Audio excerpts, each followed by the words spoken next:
Welcome to Lab Rats D&D. This is the first episode of our campaign as we enter into the continent of Abruin, a vast land that is majorly uninhabited by human life, but there are 5 strongholds of humanity that hold on to support and connection between each other.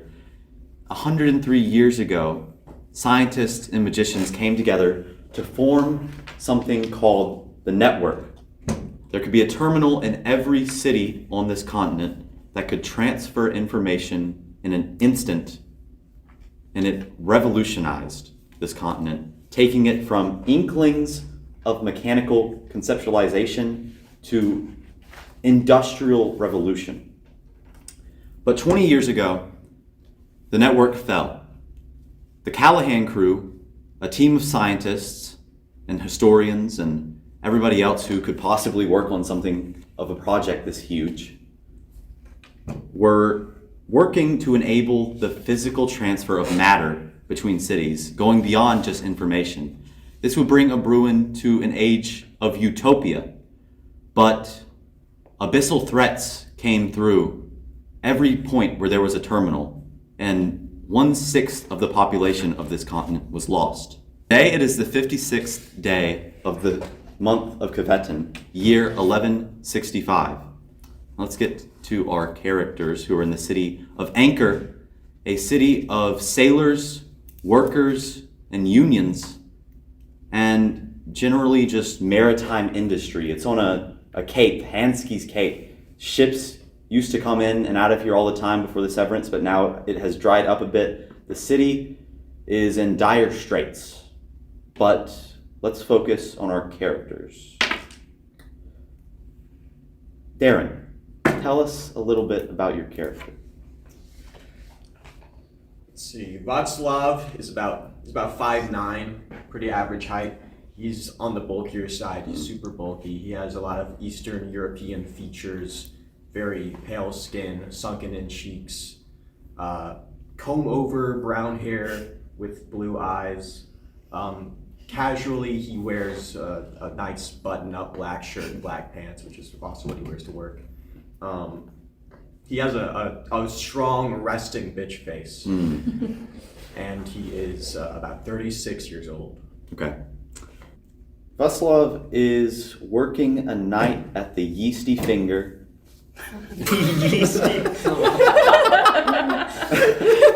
Which is the tavern that Václav works at in the district of New Madison. It's a district that's on the coast of Anchor, has a lot of maritime industry on the coast, but also goes further inland than a lot of the other districts in Anchor. And this New Madison district was ravaged by a fire about 6 years ago.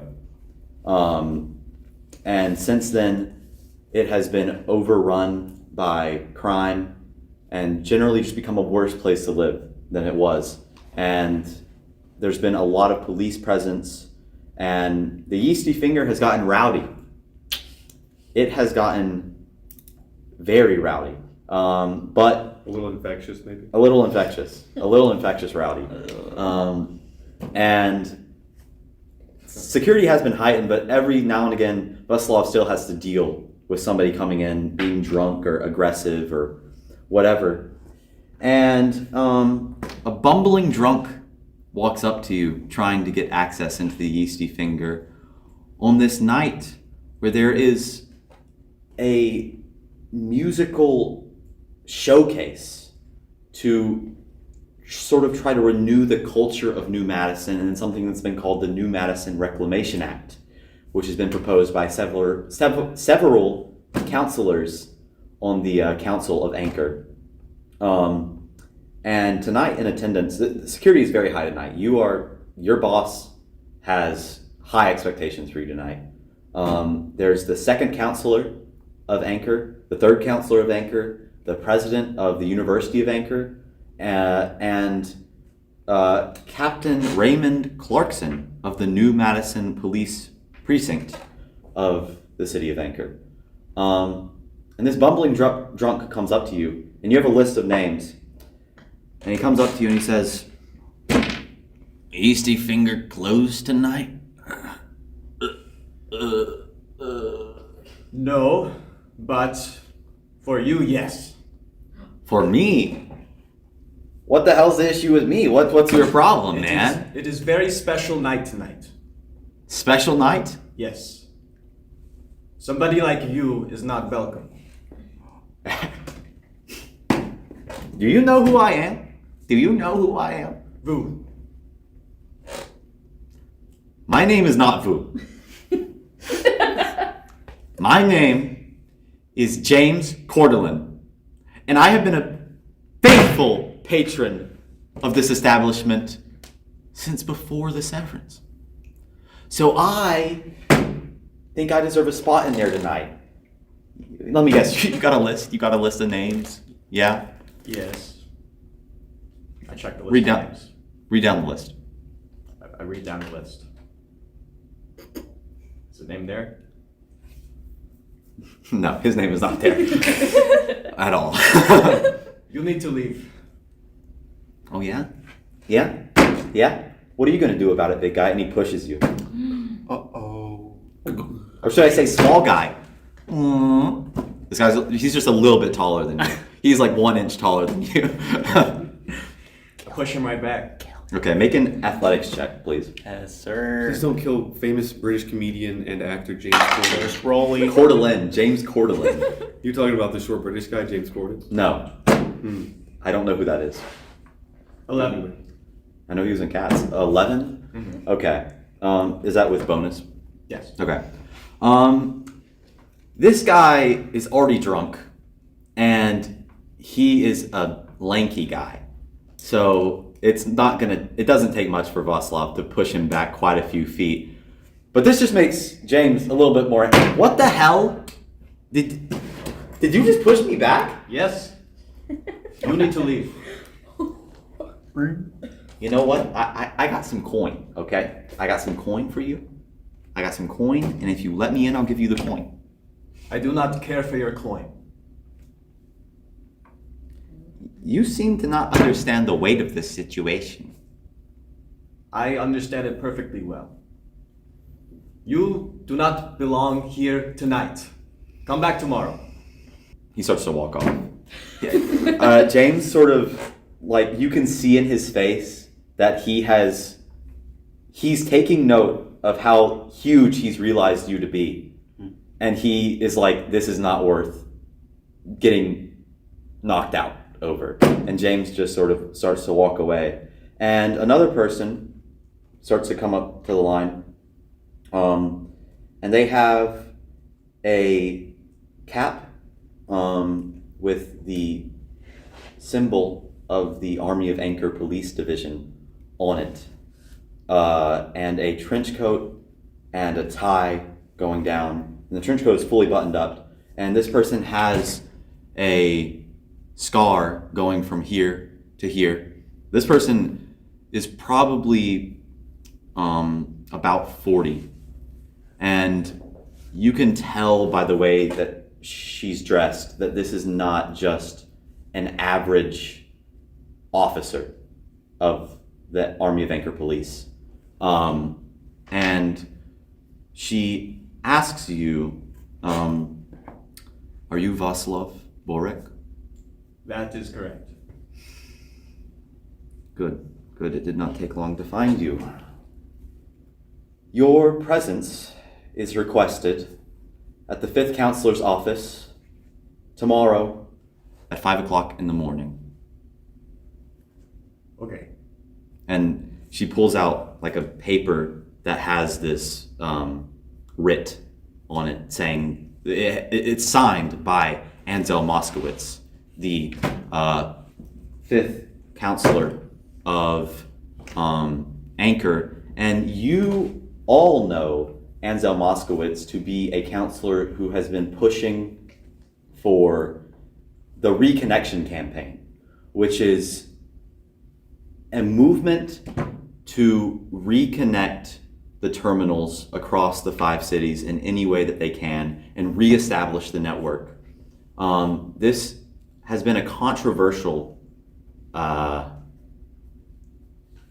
movement so far because people lost their lives and people lost their family and people lost their friends to what many people view was a consequence of the network being formed. So it's been very controversial, but you see that his name is signed on it, and it is asking you to come to his office at 5 in the morning on the 57th 5 in the morning. of 5 in the morning on the 57th of Kvetan, 1165. Thank you, officer. I will be there. Good. She begins to walk off, and you have a night of dealing with the other bumbling drunks and officers, getting people arrested around you and doing things that a bouncer does. Next character. Ooh, just rolled a 3 again. Okay. Hester Arsenault. Please tell us a little bit about your character, Lauren.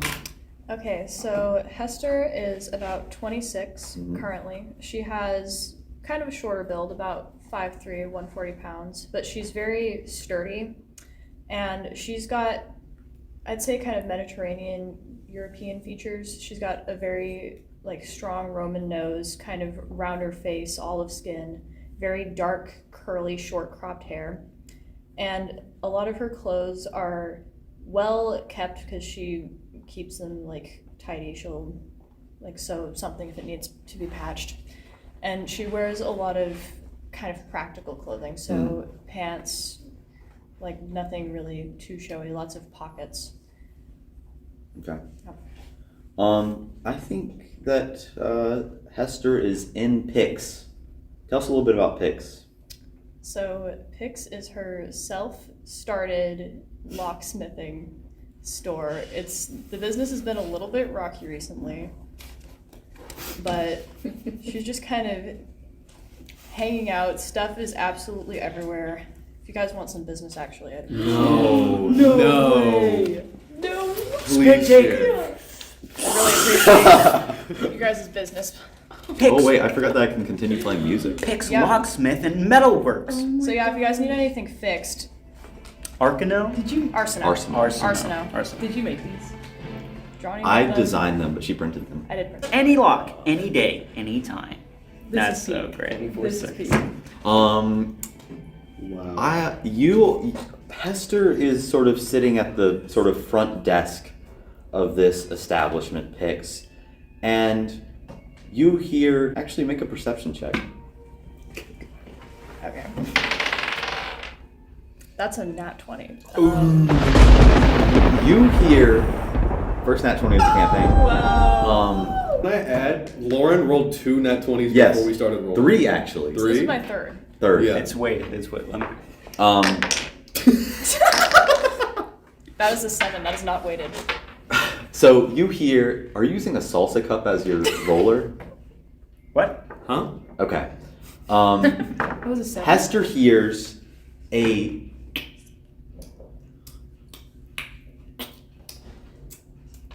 ticking, a mechanical ticking from behind her, and because of on that nat 20, because of how much studious practice you put into the mechanisms that you focus your time on aside from the lock picking, you know that this is your fire extinguisher that you constructed because you didn't have enough money to buy one. You can tell that some critical failure is about to occur on this fire extinguisher. What does Hester do? It's in the sort of back room behind you. It's where you keep most of your. She's kind of rummaging around in this drawer in front of her, trying to find any sort of useful tools, maybe a wrench, and it's kind of buried in the back. Yeah, you're She's kind of scrambling. you're Tinker's tools. Yeah. Your Smith's tools. Yeah. Okay, so you're scrambling. Can you make a? Let's see, a perception check again. That's a 2. So Plus any? Plus all of a sudden, 3 plus, so that's so 5. Okay, all of a sudden your your tools are just nowhere to be found. Ain't that just the way? All you have on your belt is a wrench and pliers. That you keep those on you all the time because that's, I mean, of course. This ticking starts to go higher, and you start to hear a hiss. What does Hester do? Okay, I'm gonna start kind of pulling open the panel on the side of it and trying to find. So you go into the back room I go into the back okay. room on the machine, trying to like pull apart and look and see whatever hose is disconnected or some sort of. It sounds like some sort of pressure is building up. So Yeah. I think I'm gonna have to Okay. relieve that. What sort of tools do you have again marked on your sheet? Tinker, Smith, Mason, Okay. Thieves. Could you make a Tinker Tools check?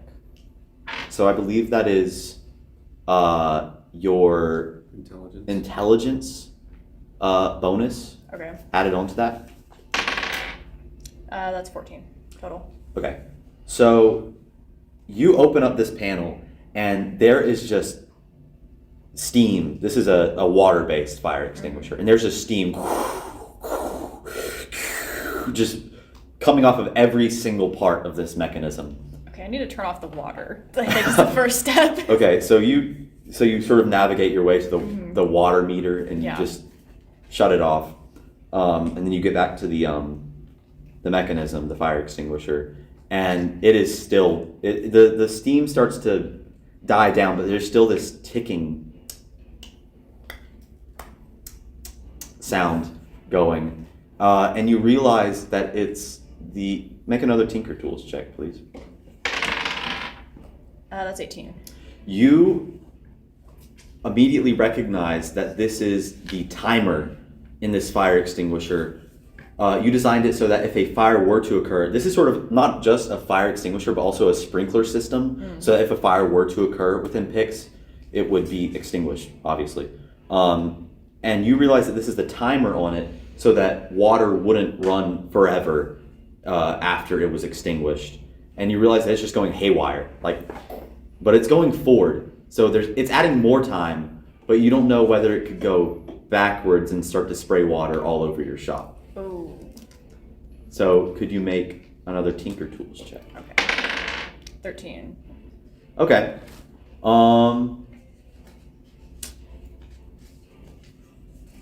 So you start to work on this mechanism, and it's just not panning out. And the ticks down starts to go faster again, and then the clock starts to rewind to where water will start spraying. Can I just pull the whole thing out and just separate it from the entire machine? I don't know if I need that in there. Could you make Truly. me?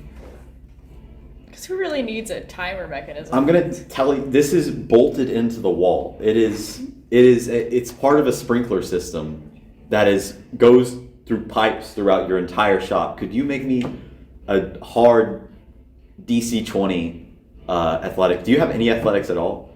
No. Okay, so you're I've just got gonna. -1 on strength. Okay, so go ahead and make an athletic check. You can crit. You can crit. Again. That's a 16.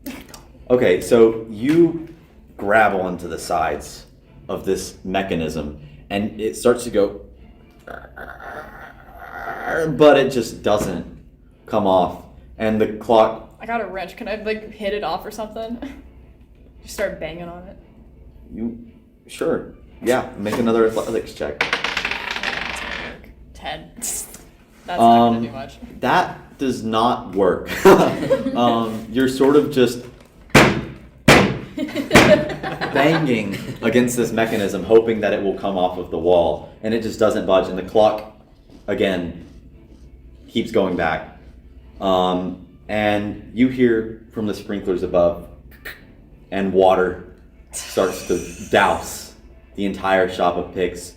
At the front desk, you had probably a few contracts on your desk, waiting to be signed, and a few mechanism sketches and blueprints that are now ruined. Make me just a straight D20 roll to see how much was ruined. 4. There Everything. is one sheet that is not completely waterlogged on your desk. And it is a sheet from Creative Designs, a design firm, that says it has your business card on it. And it says, written in nice handwriting, it says, "Proof of concept. Do not release until she has paid us back," in exclamation marks. And it's the only thing that's left. Yes, that. This. Oh. It is that. Yeah. Um, So I still have my business cards. That's good. yeah, you still have your business cards, No but business, it though. just sort of reminds Hester the state of that Pix is in. And there's still just water coming down on you. And you hear, and the clock on the fire extinguisher goes back to normal, and water stops pouring. Ain't that just the way? And somebody opens the front door of Pix. It is an officer in a hat with the Army of Anchor Police Division symbol on their hat. And he walks in, looks around like, Look, you came at a really bad time. This is. I can see that. And he's 26. He's younger than the officer that Vaslav saw. He's about 26, and he walks up to the desk, sloshing through water in his boots. And he asks you, "Are you one Hester Arsenault?" I mean, it depends who's asking, but yes. He takes a writ out of his pouch and he places it on your desk. Well, he almost places it on your desk, but then he realizes that it's completely covered in water and he just decides to... Fifth Counselor Ansel Moskowitz requests your presence in his office at 5 a.m. tomorrow. Great. Okay, 5 a.m. 5 a.m. 5 a.m. Oh, I'll be there. Good. He turns around, walks out, and now Hester has to deal with a waterlogged shop. Sam, go ahead and tell us a little bit about your character.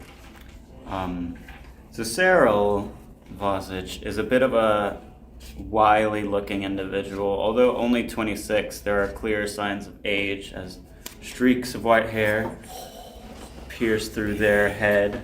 And they wear a constant set of shattered, sort of shaded glasses and a trench coat that is old and beaten, but adorned with some symbols of the religious assortment, constantly covering their eyes but checking through the cracked lens.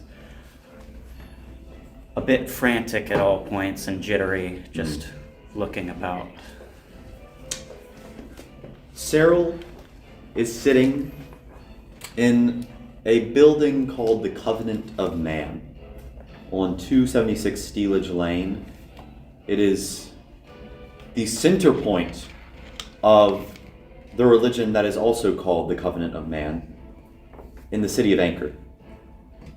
And this is a religion that has formed and started to come about after the severance.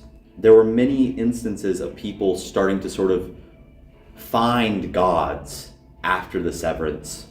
And the Covenant of Man worships a god referred to as the God of Man. And he is worshipped, or it is worshipped, in three aspects. The aspect of id, which is an aspect of instinct, which is they consider to be the nature of existence.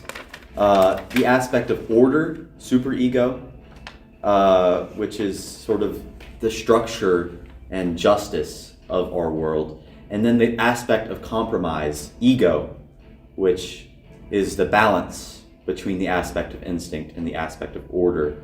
But the the Covenant of Man worships each of those aspects separately.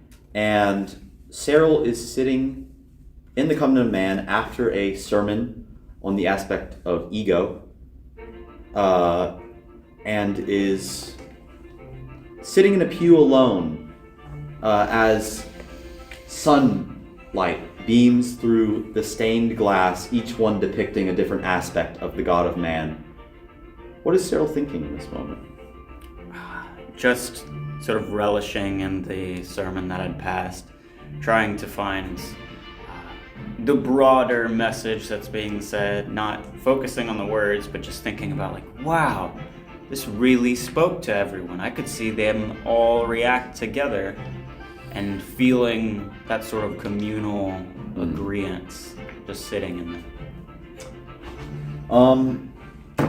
You hear the doors to the Covenant open, and a person with work clothes on, and they have stains on their shirt from soot. They seem to work some sort of industrial job, and he walks down the aisle and kneels at the altar at the front of the Covenant and begins to quietly whisper a prayer. And make me a perception check. Yes, sir. Okay. 13. Okay. You don't hear all of what he's saying, but one part that 13, Asher, not 30. Okay. One part that you do hear is he goes, "Id, grant me success. Please, I have been working for years. Just please grant me this success." And that's all you hear. Is this a new figure that I've seen? Yes, he's new. You haven't seen him before in the Covenant. Could I approach this figure? Yes. Trying to be somewhat quiet and respectful. He is still praying while you walk up, and after a few minutes, actually, he keeps whispering the same sort of ideas over and over again, asking to be granted success and just a path towards something else, just a little bit of spontaneity in his life, something new. But after those minutes, he subsides and opens his eyes and notices that Cyril is standing beside him, and he just sort of looks up at you expectantly. Sir, welcome. Don't you know it is best to only worship in the presence of others? That's how best we can hear the voices all around. Well, I wanted to come to the sermon of the Id, but I was working. I hope that the opportunity comes to you shortly, that you may join us at the proper time. Yes, I hope that the Id will grant me a new opportunity in my life so that I may pledge my services more to the God of Man. What is it that you are seeking? Make an insight check. All the best rolls. 3. So you don't really get anything. Sorry, 5. Okay. You don't really get anything off of his face. You ask what I'm looking for. I seek community. I seek success. I seek a new life. I've been working in soot, in coal, in darkness, in pollution for years, and it has granted me no confidence in my life. I want something new. Worry not, friend. I'm sure the time and opportunity will reach you where we can all come together and support each other. It won't be long before you feel the touch that we all feel.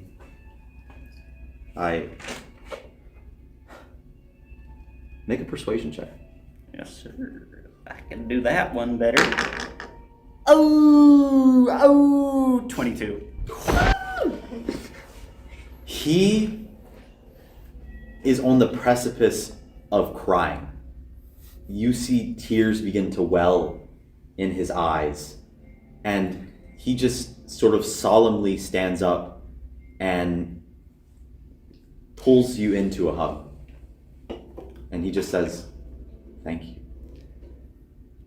The opportunities may not seem so fruitful at the moment, but they are destined. They are destined to harbor greatness for your future. The times are important, and they will lead to something greater. He sort of takes a deep breath, and he just says, he looks you in your eyes and he says, "Thank you," again. And he goes and sits in a pew, just sort of taking in the beauty that is being cast by the stained glass rays.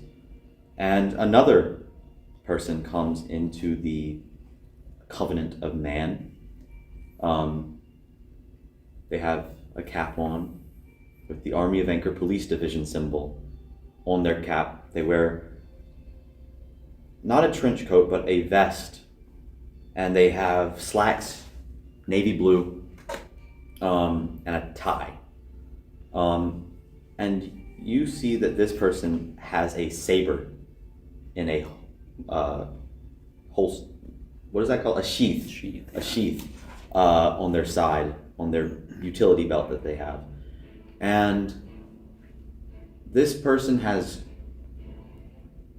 graying hair pulled back tight into a ponytail.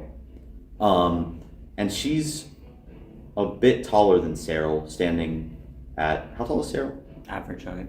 Standing at about 6 feet.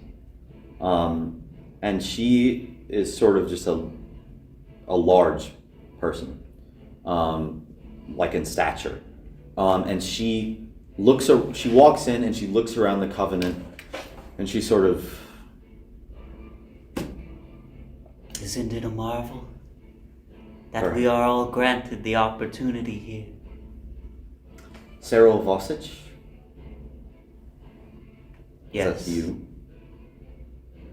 Your presence is requested at Ansel Moskowitz's office at 5 a.m. tomorrow. Well, I will certainly check the schedule. It is not so much of a question as a command. Understood. She sort of gives you a stern smile and pulls the writ out and hands it to you.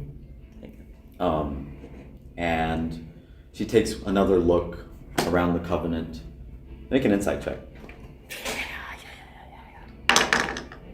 9. She just looks disgusted. Cool. And this is a common sentiment of many people in Anchor who sort of see this new advent of religion as something that is to be held down and subdued instead of embraced. And then she turns and walks away, and Cyril can now enjoy the beauty of the Covenant again.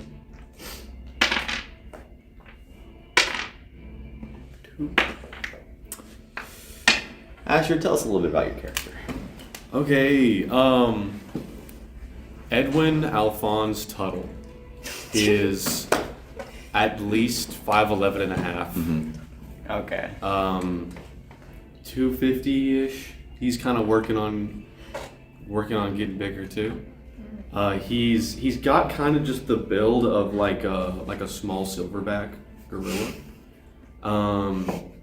And he's got forearms the size of turkeys and cauliflower ear that's got to be drained so bad.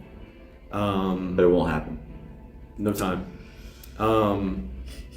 He's got hair on his back, on his chest, on his ears, and not so much on his head. He's not bald, but it's just short and it's kind of singed. It's just less Yeah. than everywhere else. He kind of just smells of burning hair all the time. He's wearing, he's normally got on like work jeans and boots and a white tee with at least 16 different stains on it. Yeah, he's got this like British kind of like he's just so round. Like he's got round features on his head. He's got this big bulbous nose. Yeah. Okay. Edwin is sitting in the locker room of the Jansko Arena. It's a local arena in New Madison, the district of New Madison, where a lot of the local lower division fights take place. It seats about 100 or so people. But the fighting culture in New Madison and Anchor overall is big. It is almost certainly the largest, most popular sport in Anchor. And you are sitting in the locker room preparing for your fight with Coily. Coily is a tall, blonde-headed, curly-haired man with just the longest body.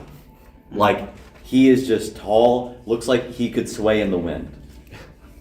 Do you remember the name that we came up for Coily? Robbie? Don't remember the last name, but it was Robbie. Robbie Coily. Cool.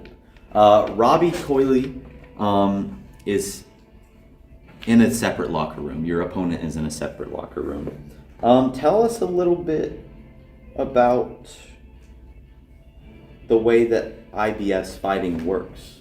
Okay, so for those uneducated, IBS stands for Indie Bespoke Scuffle.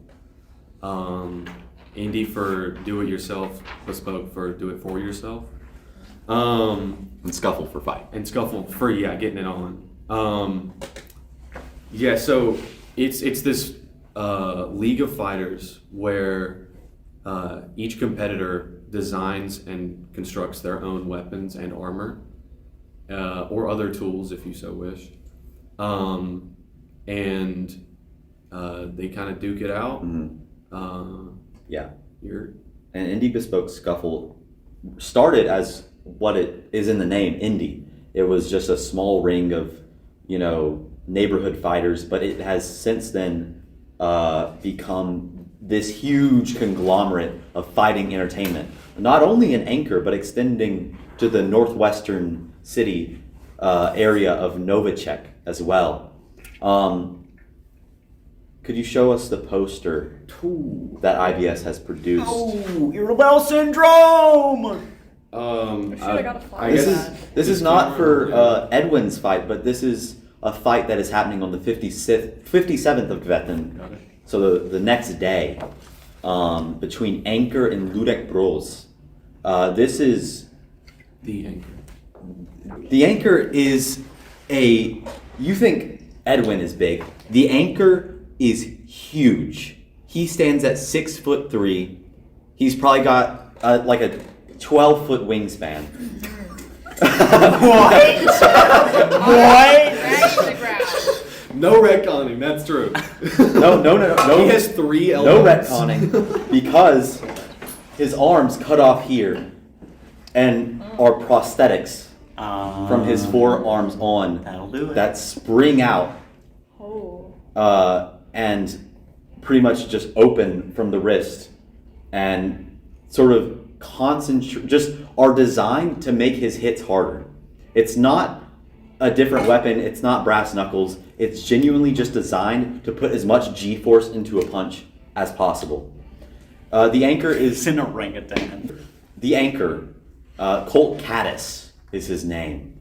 He is the son of a captain in the Anchor Navy. Although he is not just a Nepo baby, but he is also just huge. Yeah.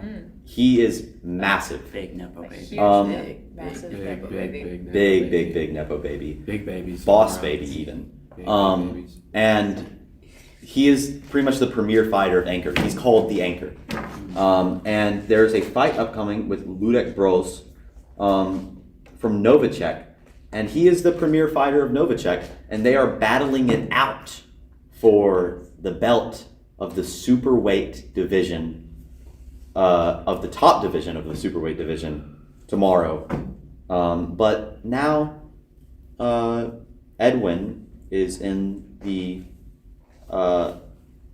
subtle, small arena of Jansko Arena, getting ready for his fight.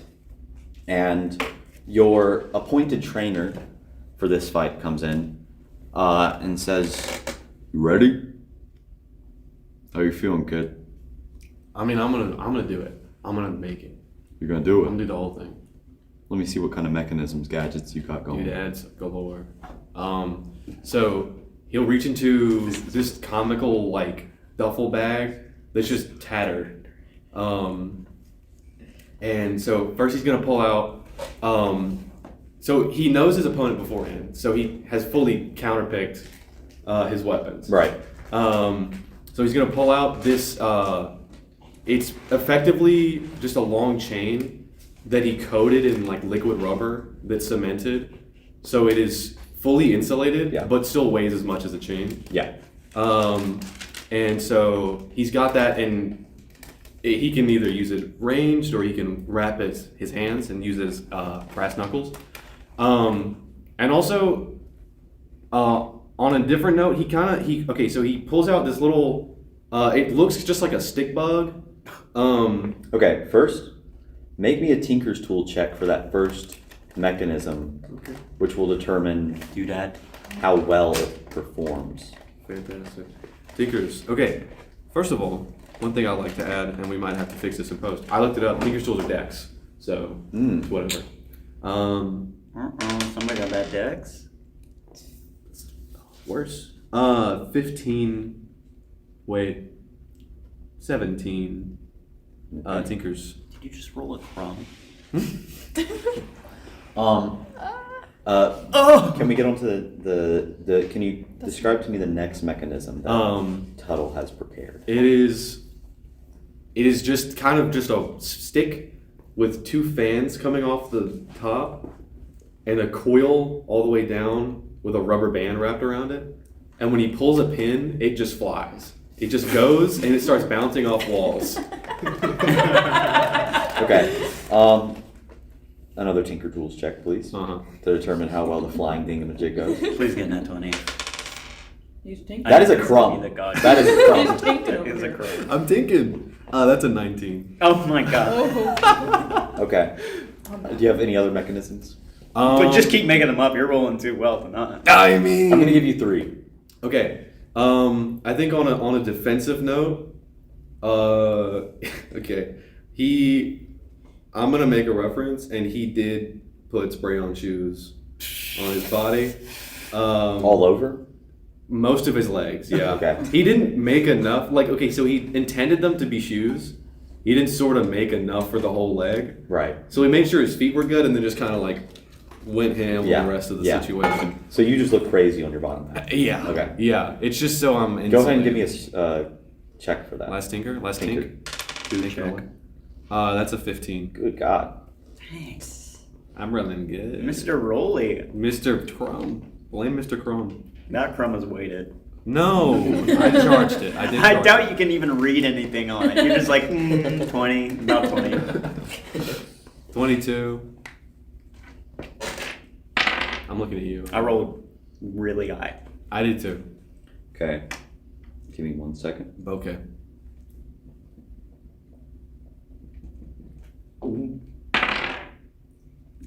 Tinker off? Tinker off. No way. If this goes down to a roll off, that'd be kind of hype. I'm not gonna lie.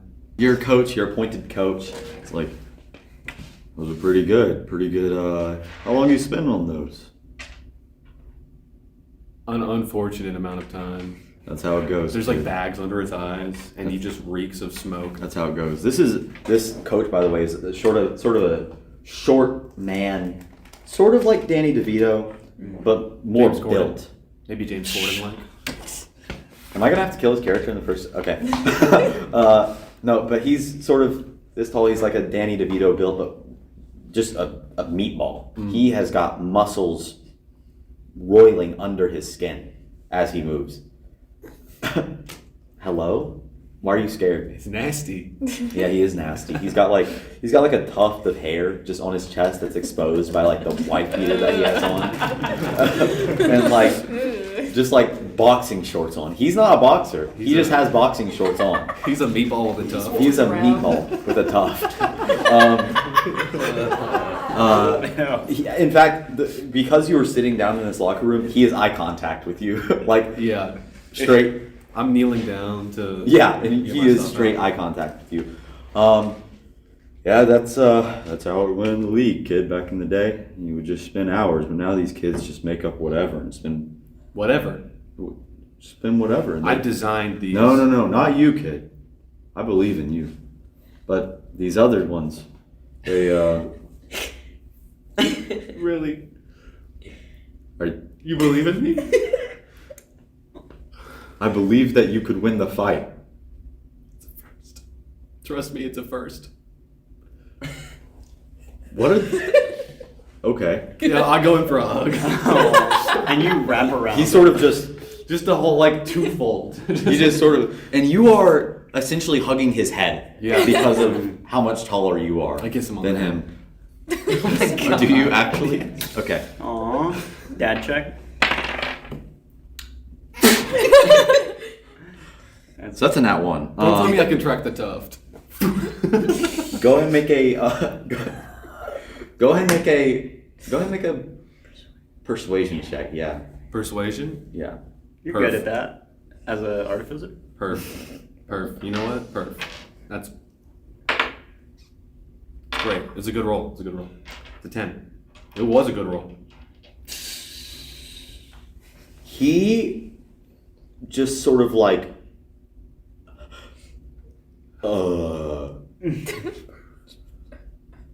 And he. There's a tear falls on his head. And he pushes you. Okay. He just sort of slowly pushes you off of him and goes, I don't know why you did that. I'm sorry. I don't either. Okay. I don't either. I back Yeah. up. I don't either. That was not good, kid. Sorry. You just. Sorry. I've been working on it.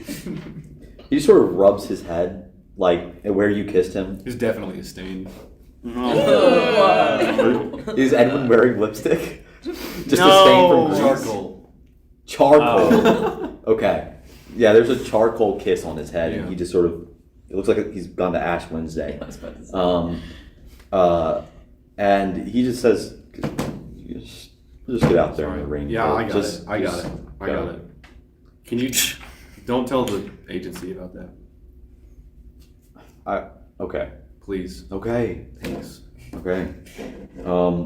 And you start to walk out, but before you get out to the ring, somebody from the crowd with a officer's hat on, with the Army of Anchor Police Division symbol on it, with a much more casual outfit on. This is a much younger person than the other officers that we've seen. This person is probably about 21. And they have a sort of, like, you can still see the light in their eyes, whereas other officers, they are sort of dead, usually. And she sort of hops up off the seat, and walks up to you and hands you a writ.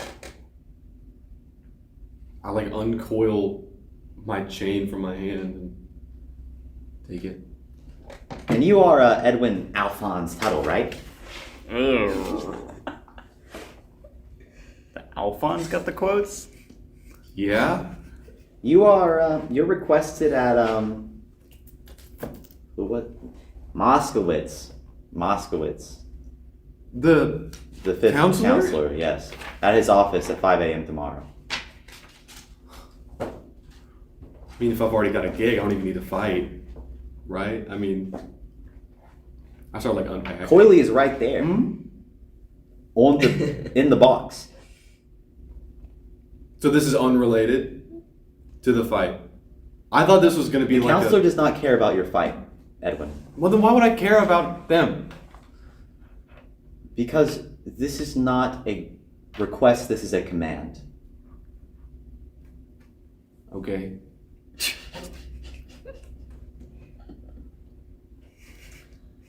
Do I get paid? Yes. Oh, let's go. Okay, I'll Why see no you one there. else asked? Hmm?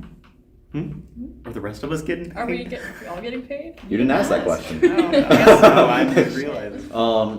Al's got priorities. And you hear the announcer go, in the black corner, Edwin Alphonse Tuttle. Where is he? Where?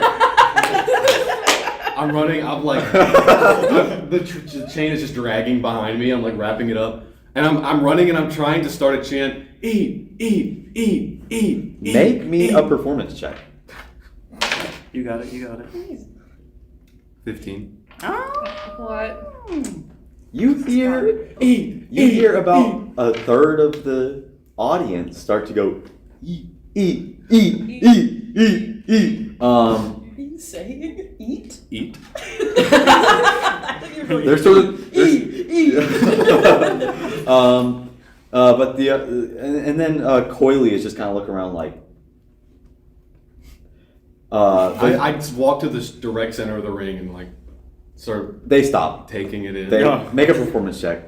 Oh. I could crit. I could. I didn't. Heroic inspiration. 3. They, as soon as you get to the center of the ring and go, they eat, just eat.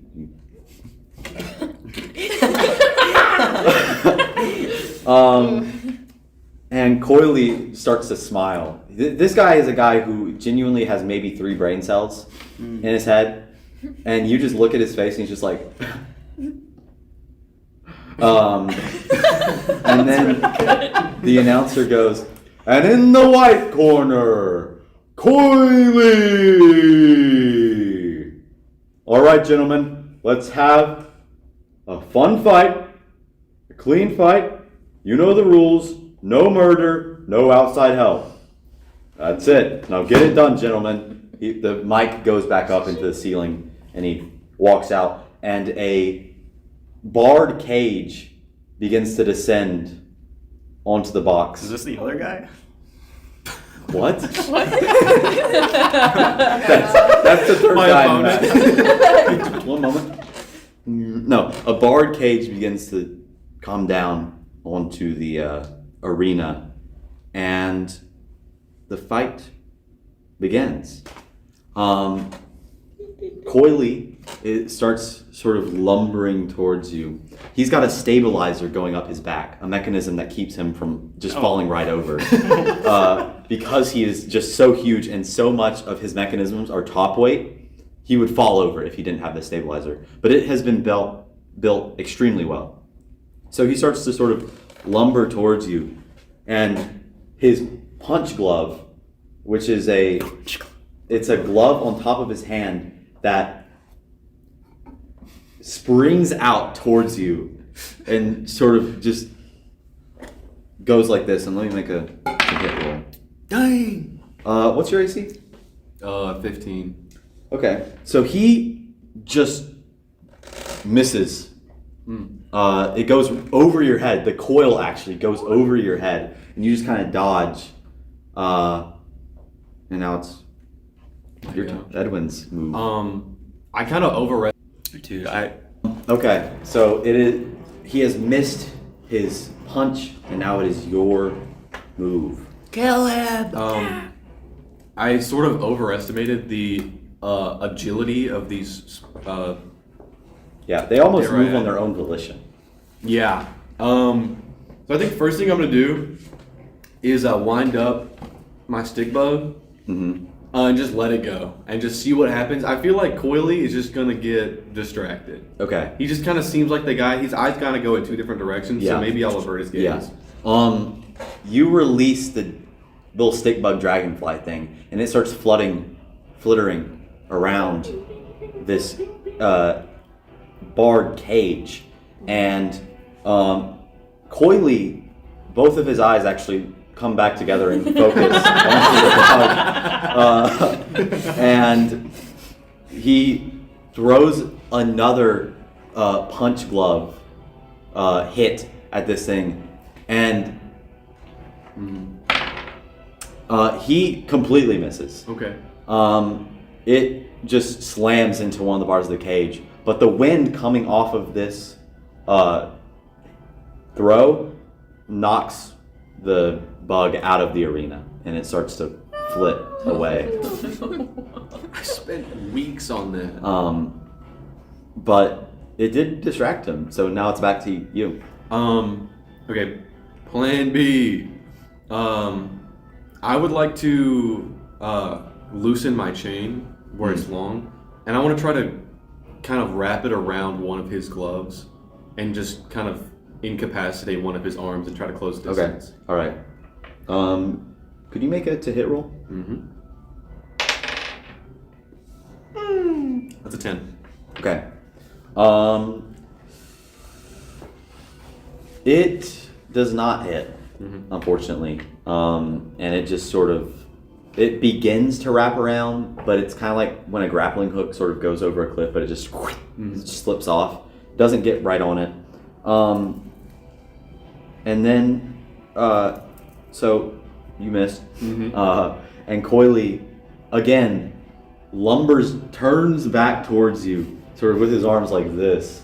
And he goes with both gloves Uh-oh. coming in to hit you.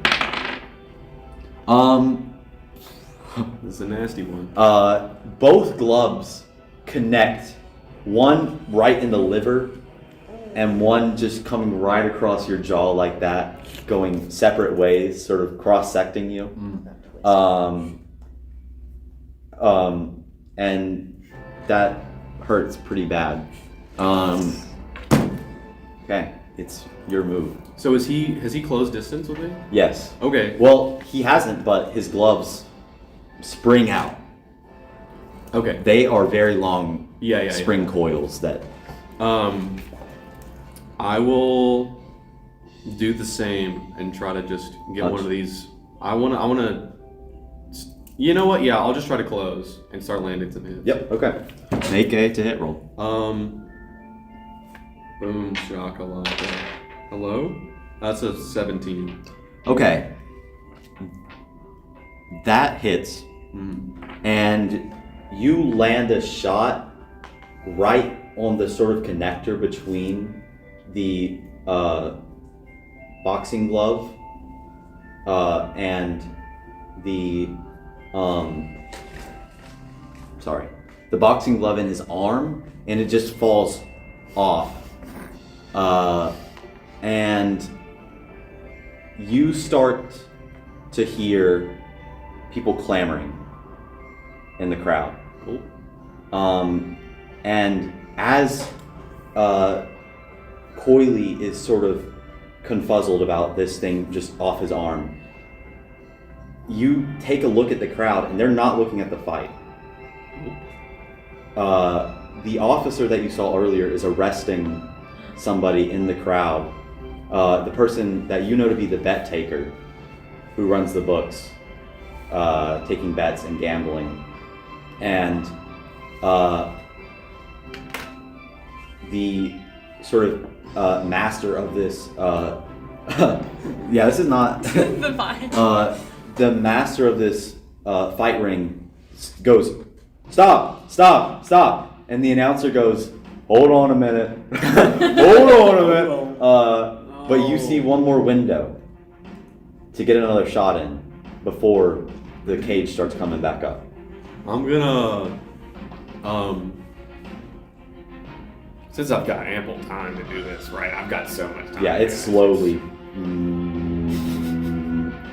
I'm gonna start like spinning this hand and go for the wind up, and this hand is gonna go just so fast. Yeah. Okay. All right. Cool. And as soon as like a frame before the cage is up, I want to try to just knock him up into the cage before it is out of reach, and see if I can just lodge him up there. Okay.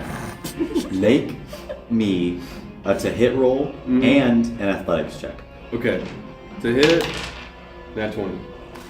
Athletics, worse. 17. No, 7. Okay. Different. This thing starts to wind up around your arm, and you unleash this thing onto Coily, and it wraps around his entire torso and sort of just crushes the stabilizer in the absolute tightness that is coiling around his torso right now. And then you bring your fist up with the chain and start to hit where it landed, the rubber chain, and you punch him right in the solar plexus, and he goes and he immediately starts coughing out blood, and his feet lift off the ground for a second, and he just sort of the rubber chain unwraps from around him. His stabilizer is crushed. It is over for that Tell me how to stabilizer. fly 20 feet in the air. He falls. He falls to the ground on his side, just coughing up blood. And the announcer goes, "Edwin Alphonse Tuttle wins!" And the crowd starts chanting, "E, E, E, E, E." And Edwin has won his fight. You freaking killed him. Okay. We, Ellie, tell us a little bit about your character. Okay. So, Baronilda Glass is a 5'7", lean but still curvy woman. She's like not skinny, not, heavy set, but just kind of like a medium-sized woman. She has dark, like almost black but not quite, brown hair that is pretty long and like has a soft curl at her back, and she has bangs that curl around her face, very neatly put. And her face, as you look, your eyes travel down, she has a scar on the right side of her cheek that travels probably 2 inches, and it is a pretty hefty scar.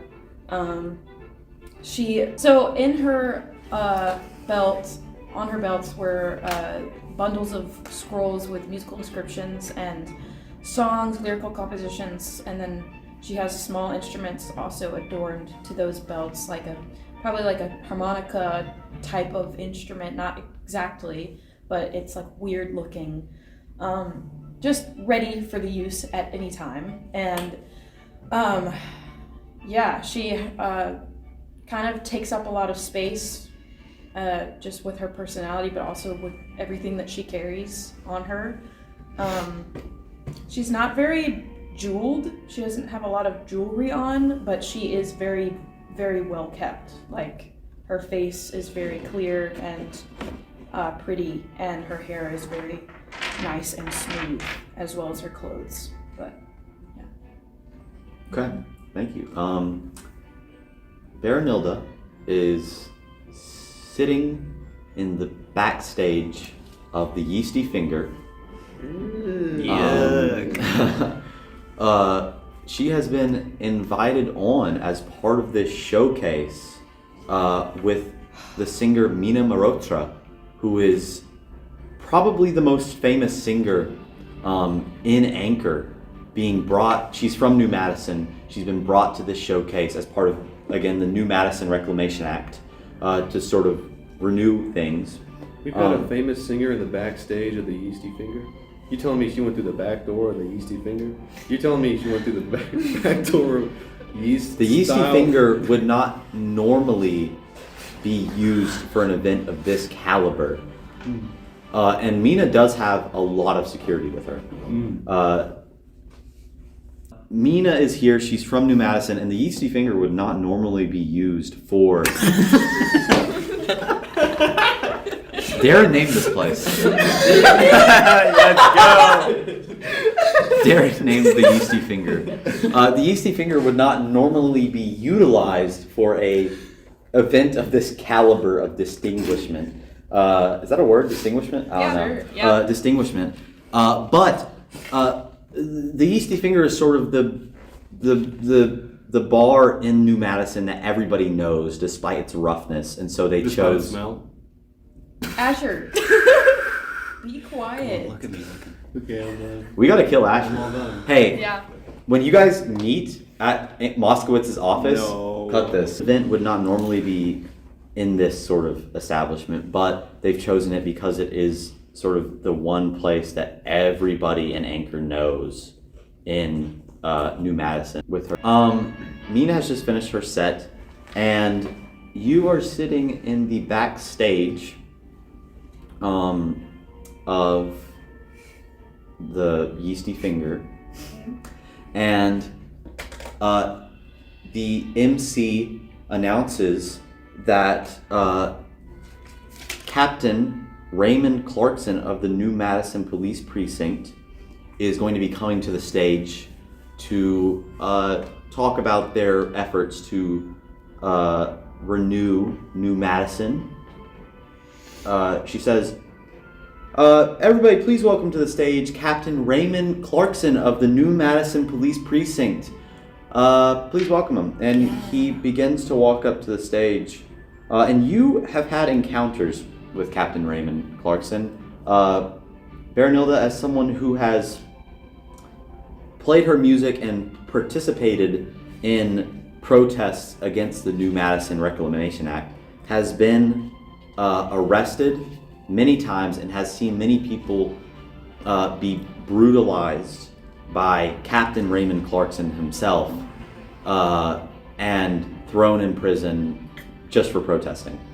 And he takes the stage, and you can just you see him take the stage, and you can just peek through the curtain sort of and see him coming to stage. He goes, "Ladies and gentlemen, you already know my name, it's just been told, but I just wanted to talk about and explain to our donors here the efforts we've been making to renew New Madison. After that terrible fire those years ago," he starts going on and does a little speech. And you can tell there's a sort of tension backstage with the people there who know you, who have seen you come in for little sets, not just, open mic nights essentially that you would come in for. They know who you are, a lot of people here in the backstage, and they know that this is not going to go well. What is Baronilda?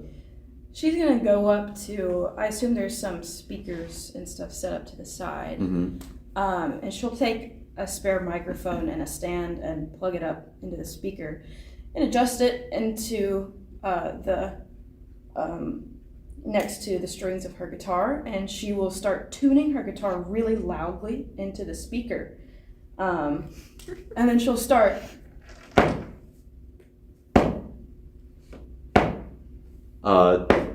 Make me a performance check. Okay.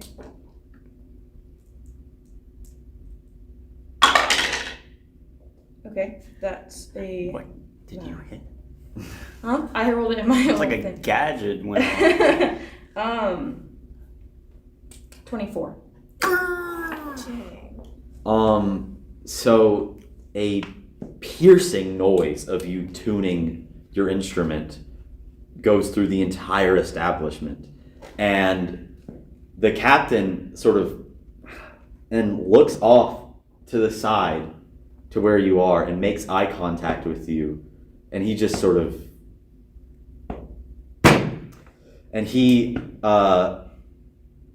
begins to talk louder.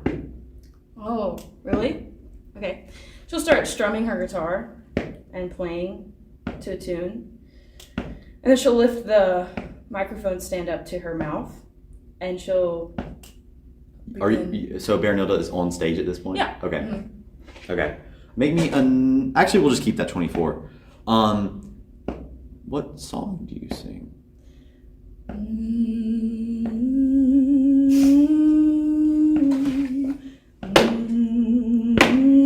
The crowd begins to stomp along. We will not forget.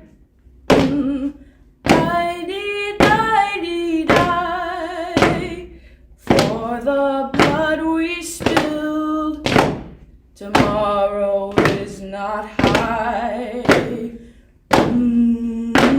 The crowd begins to. The people of New Madison in this crowd begin to sort of form a mob. And a few people start to begin to rush the stage, but a line of officers from the police precinct start pushing them back as you continue singing. But a few people get through, and you see Captain Raymond Clarkson sort of kicking people's faces with his boot off the side of the crowd. She will go up to him and stand in his face, and she will say, "You will not take any more of our souls. He backs up as you're doing this. You will not take what is not yours to soul." You don't even know what we've done for you people here. You don't even know the harm that you've caused right in front of your damned face. Look around where you're standing. He sees the crowd rioting, essentially, against the police officers. And make me an intimidation check.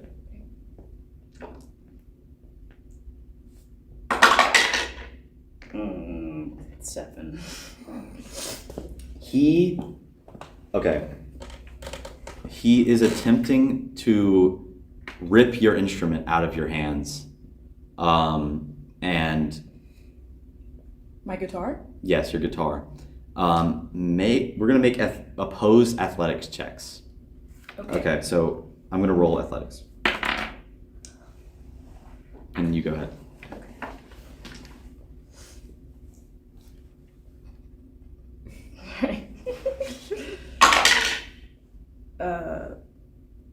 18. Okay, so you hold on to your guitar, and it's a struggle. It goes on for probably about 10 seconds, but eventually the captain does rip your guitar out of your hands, grabs the cord, breaks it off inside the guitar, and grabs the neck of the guitar, and I'll kick him in the balls. Make me it's a hit roll.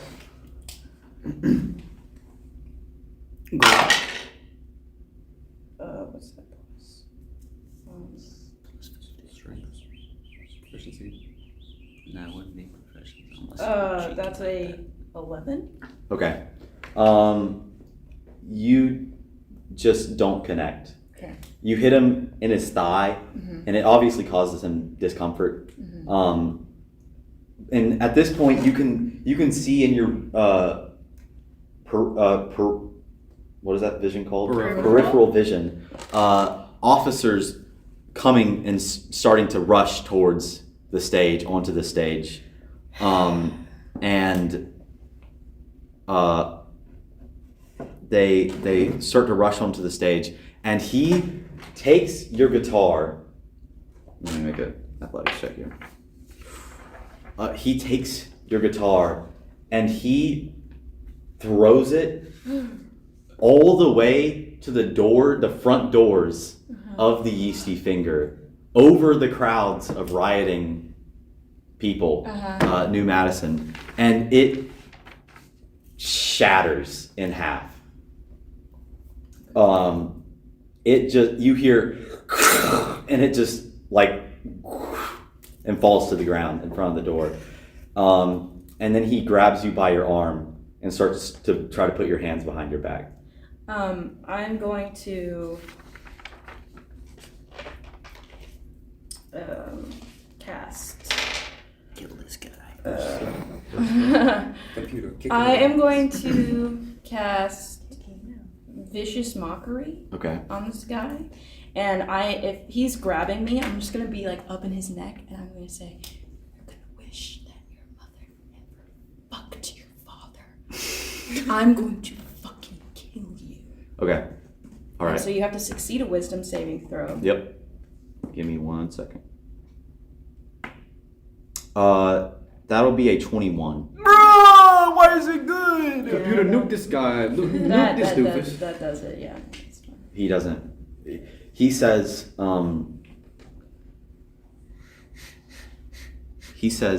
in your ear, "You're gonna wish New Madison never existed." And then he makes we're gonna make another opposed athletics check. At this point, the other officers have rushed the stage and are essentially holding you. Okay, I'll scream out to the barkeep. Is it you at this point? He's the bouncer. The bouncer? He's still outside. He just heard The smash? the smash. Okay. Do you think Vasilov comes in? If he hears a smash, yeah, he's coming in. Okay. Do we know each other? No. Well, you've seen each other a few times. Okay. But Do I know the bartender's name? yes, it is. Give me 1 second. This is in my notes somewhere. Tender. Berry. It's Tenderloin. Tenderloin. His name is Dorian Page. As I'm being restrained, I'll yell out, "Dorian, grab my guitar and put it in the back. Get somebody to fix it in town. I'll pay you back." He goes, "Okay."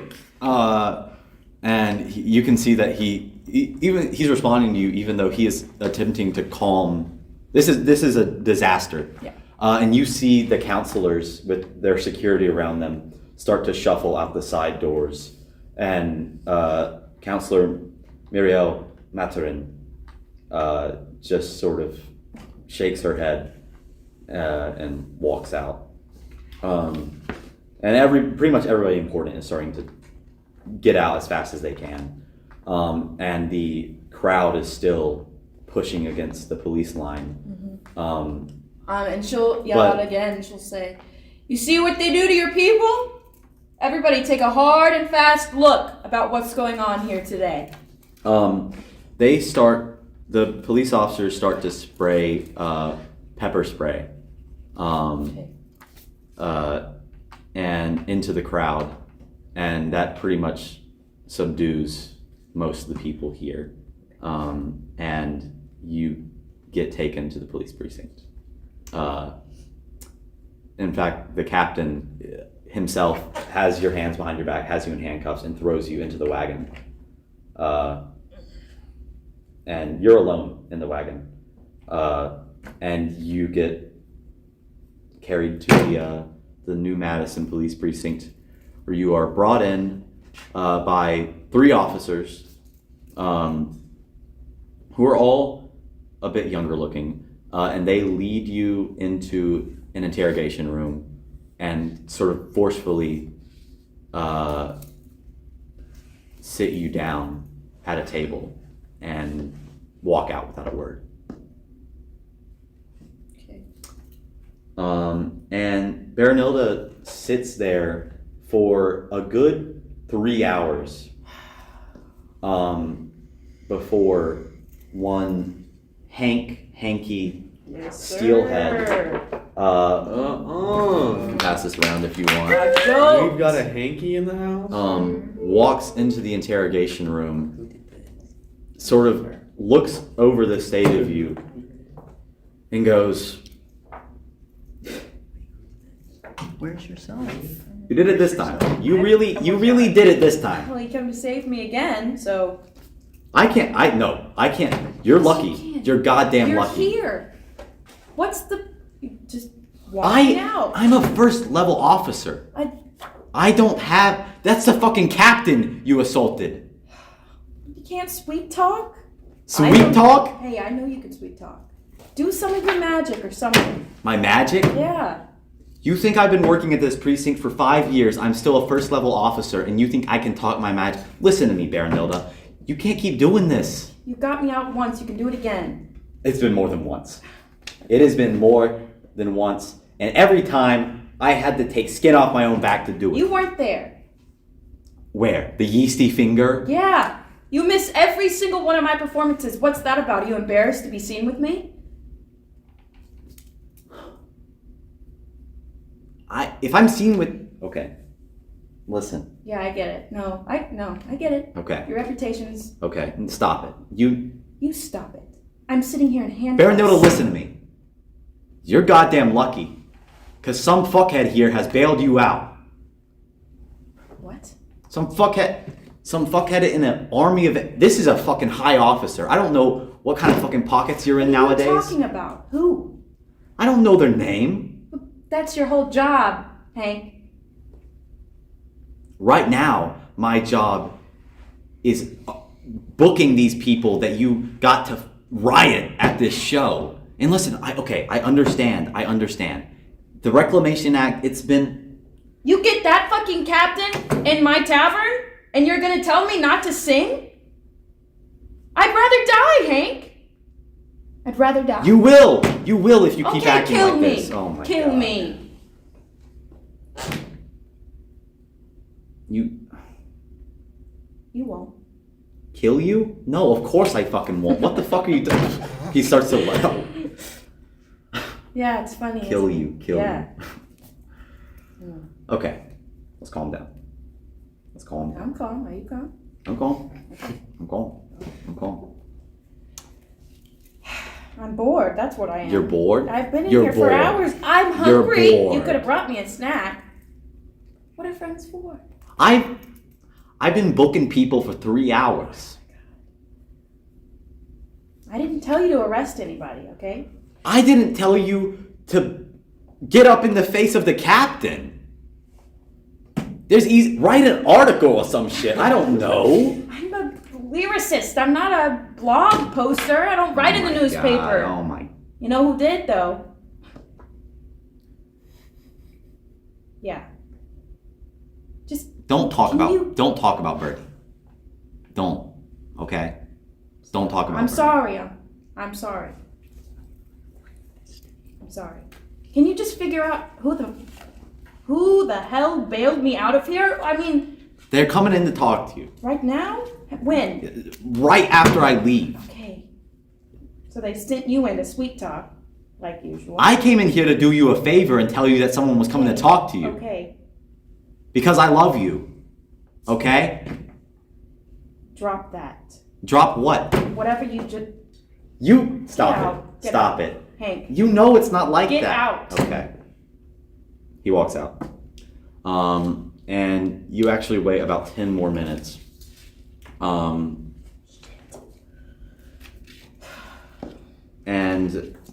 an officer with the cap on with the Army of Anchor Police Division symbol walks in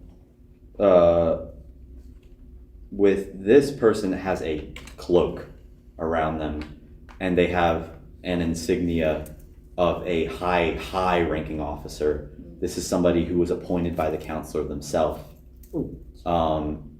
And this is a person who has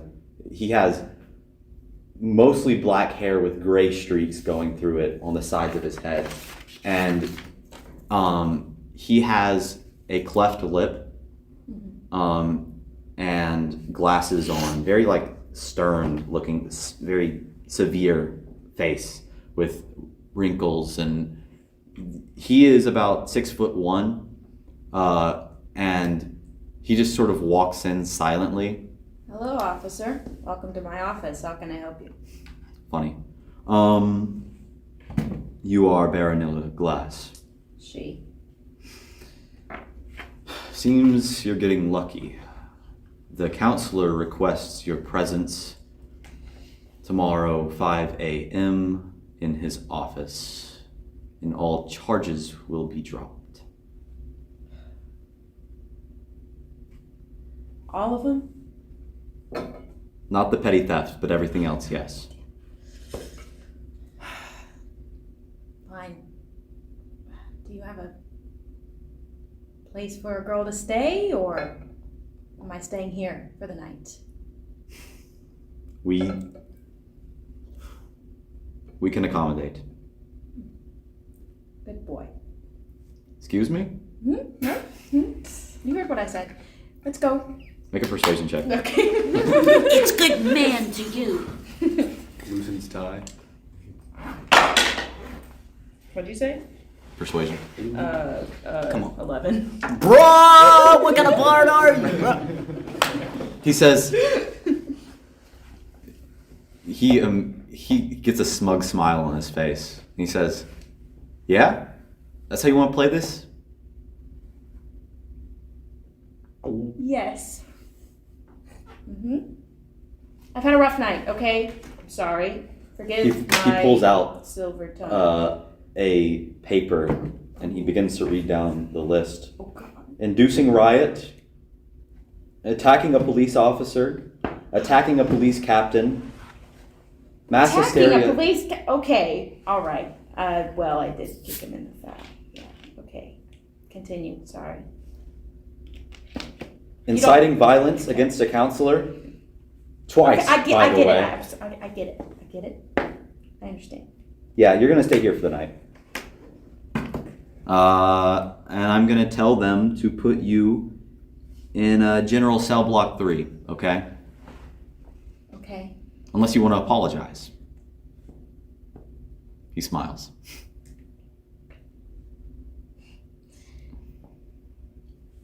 Go fuck yourself. Right. He takes out the writ, sort of tosses it on the table, the interrogation table. And sorry? Like I can grab it anyway. Want it behind my back? You okay. He walks out. He walks out the door. Have a nice night. And the police officers briefly come in, and Oh joy, more men. actually 2 of them are women, but Wow. Redacted. Levi, make Ellie woke. they walk in and they grab you by your arms and they throw you in General Cell Block 3. And you see Hank at his desk just sort of typing out a report, just kind of like,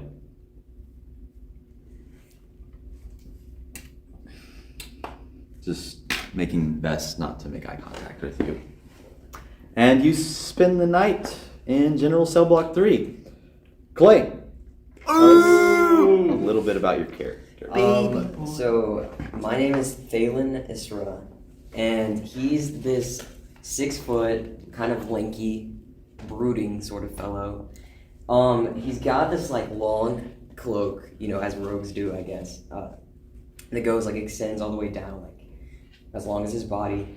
It almost seems like it's covering up just like regular civilian clothes, because like he's a vigilante, right? Like he likes to do patrolling, but it's like he thinks this cloak makes him look more official, and like that's the thing that he added. He's got like darker hair that's short, except for 2 pieces that like frame his face. He's got like glasses that like kind of like nerdy like. Yeah, he's got like a rapier on his side and like just a couple of like pouches of stuff. And... Yeah. Okay. Thalen is patrolling New Madison, as he often does on nights like this, and you pass by an alleyway. And while you're passing by the alleyway, you pass by a few businesses and you see a waterlogged locksmith shop, just and a sort of a woman in there just kind of trying to put things back together and organize things. And you continue to walk down the alley, and you're trying to be sneaky a little bit, and you see a few businesses down. You see a person attempting to break in to a business. Okay. Yeah, he's gonna kind of like try to like stealthily like creep up behind this person that's doing it, like Okay. in a way where like they can't see him. Yeah, make me a stealth check. Ooh, okay. 21. 21. Okay. You oh my god, effortlessly get up behind this person without them noticing. He's gonna like tap him and go like boo and try to like startle Maybe an intimidation check. him. What do you even add to that? The one that says The one that says intimidation. intimidation. Oh, goody. That's easy. 10. Okay. You tap him and he just kind of goes, yes? The thing one's gonna kind of be like. He stops Just- trying to break in with his crowbar and he just goes, yes? Thing one's like. This yours? Or Is this mine? The building that I'm attempting to break into. so you admit it? Who the fuck are you? Are you the fucking police captain? What? I'm just seeking justice. Stop. Make me a performance check. That's that's the right yeah, one. that's right. That's right. 16. How do you make that sound good? How do you make that phrase effective? The wind blows and his cape. He goes, pursuing. You've been reading too many of those pulp novels, huh? Yeah. I don't have to. He punches you in the stomach. Oh god! This is an 18 hit. No, yes. He punches you in the stomach, and you feel the air just go out of your lungs. Stab him. And he says, "How about you pursue some fucking money, huh? Get the fuck out of here, you bum." Okay, Thalen's gonna like pull out a dagger really shakily, like. He's gonna push up his glass and gonna be like. Okay, well, okay. He laughs. He goes, "Oh, you got a little needle? You got a needle to pierce me with?" I'm gonna give you about 10 seconds to get out of here.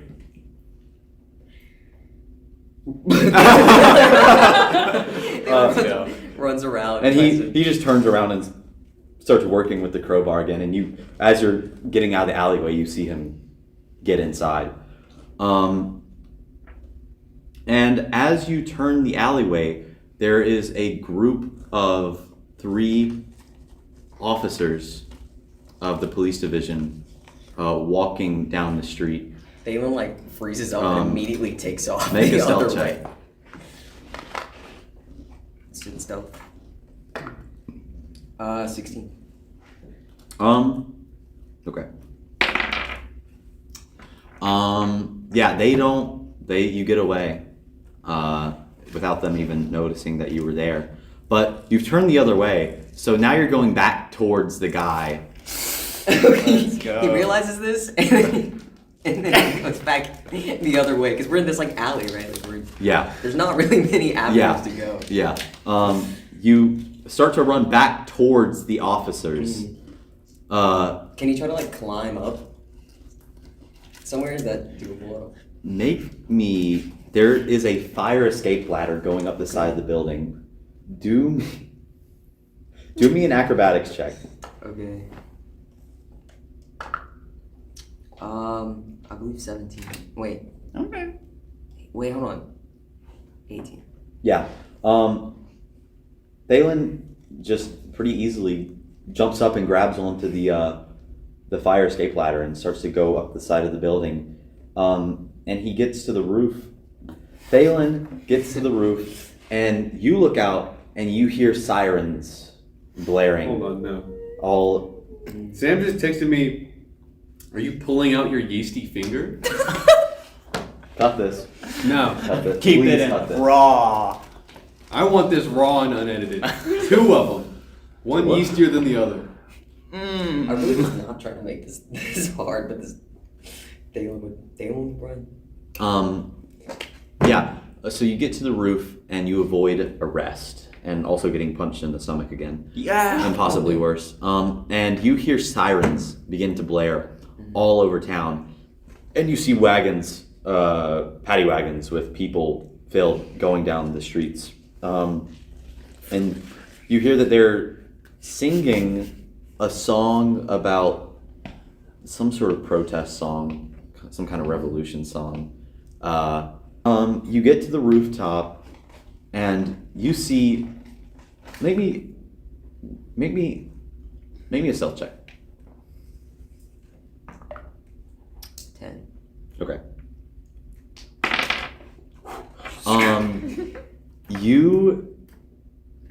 As you are looking out, you hear the guy with the crowbar suddenly stop. And he comes back out. Hello? Climb up the wall. And he starts going down the alleyway, and you see him start to grab onto the fire escape ladder and climb up Let's the fire go! escape ladder. And he gets up there pretty quickly, and he says, "You're that little fuck on the wanted poster." Gulp. Fog cloud. Can I So Thalen does not have a fog cloud. Yes, he does! Yes, he does! Are you casting fog cloud? Yeah. Fog. I actually don't know anything about fog. No. But it's You just cast fog cloud. Okay. He toots when he's scared. So you cannot see Yeah. any. You've cast it on yourself, Oh my right? god, Yeah. what are you gonna walk off the... You can't see anything, right? Yeah. And you are in in the middle of a 20-foot sphere. Yeah. Okay, you see a dark figure start rushing in to the fog because you're in the middle of a perfect 20-foot sphere, and this guy's not stupid. He just saw a fog come out from beneath your feet and make a sphere. So you see him start to barrel towards you Oh my god. in the sphere, and he basically tackles you to the ground inside of this fog. Go ahead and make me. How do you do concentration again? Concentration check. That's a. You guys deal damage. Oh yeah. Okay, let me make it to Okay, does a 19 hit? How did you run? You're just standing there. That's because he's stupid. He's not smart. Yeah, go ahead. You get tackled to the ground. Levi, and put me here. Make me make me a concentration check. That'll be plus intelligence. No, Oh, it's okay. Constitution. Yeah, Constitution saving throw. Wait. Oh, Constitution saving throw. Yeah. That's what it is. Okay. 4. Okay, so the fog cloud dissipates, and this guy, we're about to make opposed athletics checks. This guy is basically just attempting to grab you and pick you up. Yeah. Okay, Athletics. yeah. Actually, is that strength? Yeah. Sorry, I read words. 8. Okay. He just barely picks you up. And this is not a tall building. This is like only one story. He essentially goes to the edge of the building, a roof, and throws you off the side. Throws me off the side? How tall is he? How tall Is he like as tall as me? Yeah. Can I try to grab onto him or something? I guess. Yeah, make a You have heroic inspiration. You should get a dex I save, do? I think. Yeah, make a dex save. That means you can re-roll one roll. Hello? Why are you you're a rogue. You can't make a dex save? Oh, I thought you said death save. No. And I was like, okay, so. You can, that's a 1. You can heroic That's a nat 1. That's a nat 1? That's a nat 1. Okay, you can use your heroic inspiration if you want. Yeah, I guess so. Okay, roll again. Didn't know we had that. All humans get it okay, when they it's- wake up. Well, You